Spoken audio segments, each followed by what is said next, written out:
সতর্কতামূলক বার্তা 2025 সালের ডিসেম্বর মাস থেকে নতুন আইন অনুযায়ী বাংলাদেশে ধূমপান এবং তামাকজাত দ্রব্য ব্যবহার নিয়ন্ত্রণে কঠোর আইন কার্যকর হয়েছে। আইনের বিধান অনুযায়ী 1. পাবলিক স্থানে, শিক্ষা প্রতিষ্ঠানে, হাসপাতাল, খেলার মাঠ এবং পাবলিক পরিবহনে ধূমপান সম্পূর্ণ নিষিদ্ধ।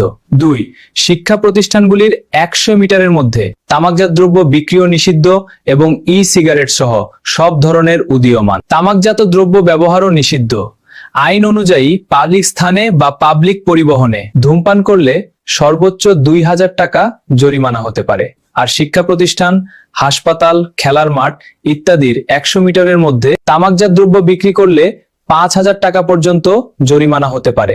দ্বিতীয়বার বারবার একই অপরাধ করলে শাস্তির পরিমাণ দ্বিগুণ হতে পারে। এই আইনটি 2025 সালের ডিসেম্বর থেকে কার্যকর করা হয়েছে। এটি ধূমপান এবং তামাকজাত দ্রব্য ব্যবহার নিয়ন্ত্রণে সরকারের একটি কঠোর পদক্ষেপ। আসুন আমরা সবাই মিলে ধূমপান মুক্ত একটি সুস্থ পরিবেশ গড়ে তুলি। যারা ধূমপান করেন তাদের কাছে খারাপ লাগতে পারে, তবে এটা আমার কোনো বার্তা নয়, এটা সরকারি বার্তা। আপনাদের ভালোর জন্যই তুলে ধরলাম। এই ভিডিওটি শেয়ার করে সবাইকে সতর্ক করার চেষ্টা করুন।